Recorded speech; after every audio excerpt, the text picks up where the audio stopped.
ಮಗಳೇ ಪೂಜಾ, ಒಳಗಡೆ ಬನ್ನಿ.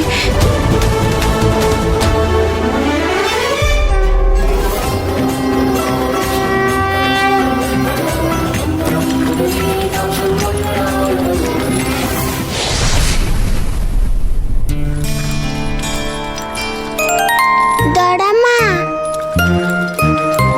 ಪೂಜಾ ದೊಡ್ಡಮ್ಮ, ನೀವ್ ಬಂದ್ರಾ?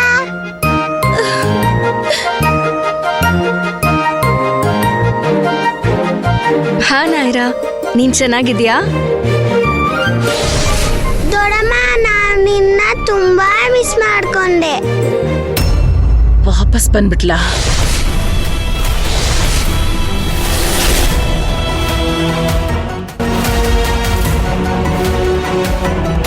ಅಮ್ಮ ಪೂಜಾ, ವಾಪಸ್ ಬಂದ್ಬಿಟ್ಟೆ ನೀನು? ನೀನು ಮತ್ತೆ ಬಂದಿದ್ದು ಖುಷಿ ಆಯ್ತು ಪೂಜಾ.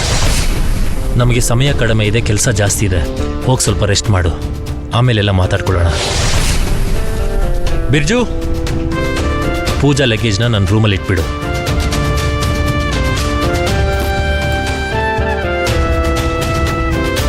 ನಡಿ.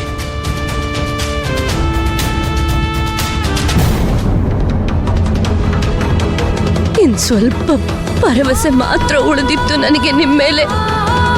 ನನಗನ್ಸಿತ್ತು ನೀವು ನನ್ನ ಕೋರಿಕೆ ಕೇಳಿಸ್ಕೊಳ್ಳಲ್ಲ ಅಂತ. ನೀವು ಅದನ್ನ ಈಡೇರಿಸ್ಬಿಟ್ರಿ.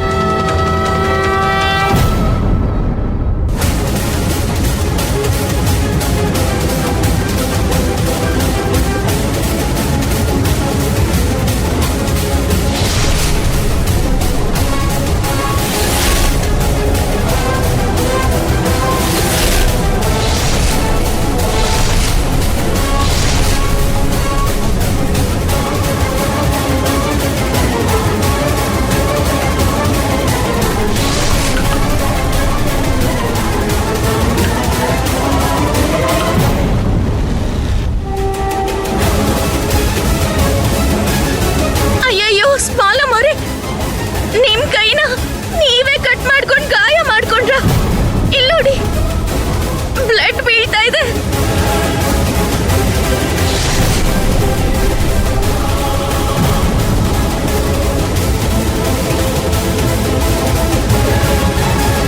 I knowing.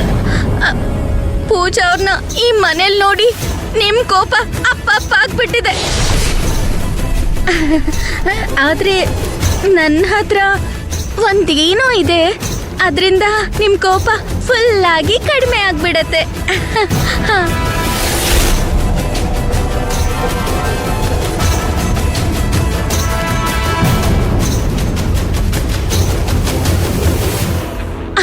ಅದೇನಂದ್ರೆ ನಿಮಗೋಸ್ಕರ ಯಾರೋ ಒಬ್ರು ದೊಡ್ಡ ಗಿಫ್ಟ್ ಕಳ್ಸಿದ್ದಾರೆ. ಆದ್ರೆ ಅದಕ್ಕೆ ನೀವೊಂದು ಕೆಲಸ ಮಾಡಬೇಕು. ಹೊರಗಡೆ ನೀವು ಬಂದು ಸೈನ್ ಮಾಡಬೇಕು ಅಷ್ಟೇ.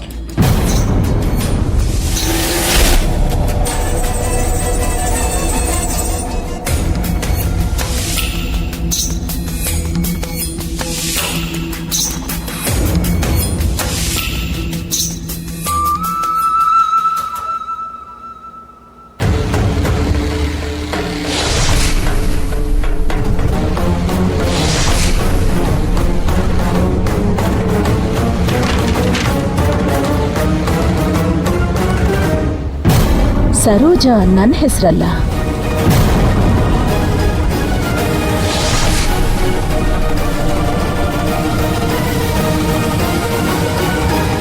ಯಾರಿದ್ದೀರಾ? ಬನ್ನಿ ಇಲ್ಲಿ.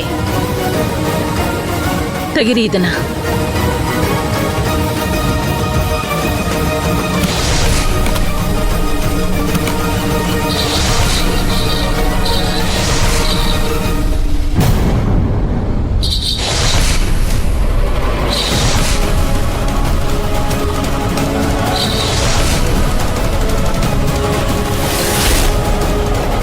ತೊಟ್ಲು ಇದನ್ನ ಕಳ್ಸಿದಾರೆ ಅಂದ್ರೆ ಏನರ್ಥ?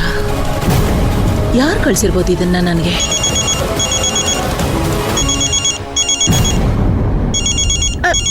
ಸ್ಮಾಲಮ್ ಅವರೇ, ಮಹಾಮಾಯ ಅವರ ಕಾಲ್.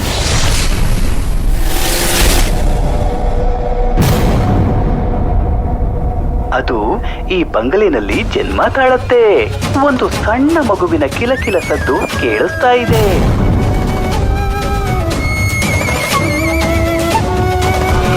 ಅಂದ್ರೆ ಇದರರ್ಥ ಈ ತೊಟ್ಲು, ಈ ಗಿಫ್ಟನ್ನ ನೀವು ನನಗೋಸ್ಕರ ಕಳ್ಸಿರೋದಾ? ಅಂದ್ರೆ ನಾನು ಅಜ್ಜಿ ಆಗ್ತಿದ್ದೀನ? ಮೊಮ್ಮಗ ಬರ್ತಿರೋ ಸಂತೋಷದ ಸುದ್ದಿನಾ? ಇಲ್ಲ, ಯಾರು ಈ ಮನೆಗೆ ಕಾಲಿಟ್ಟಿದ್ದಾಳೋ ಅವಳೇ ಈ ಮನೆಗೆ ವಾರಸ್ದಾರನ್ನ ಕೊಡ್ತಾಳೆ.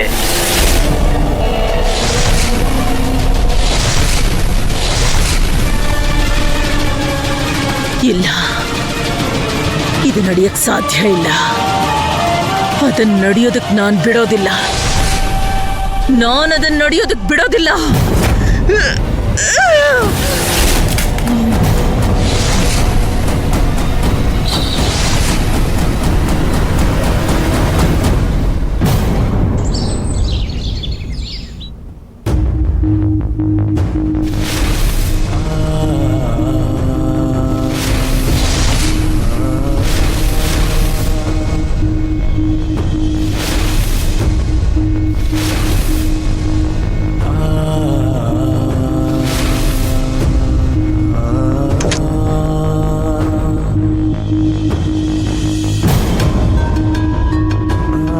ಇನ್ನು ಇವರು ನನ್ನ ವಾರ್ಡ್ರೋಬ್ ಖಾಲಿನೇ ಇಟ್ಟಿದ್ದಾರೆ.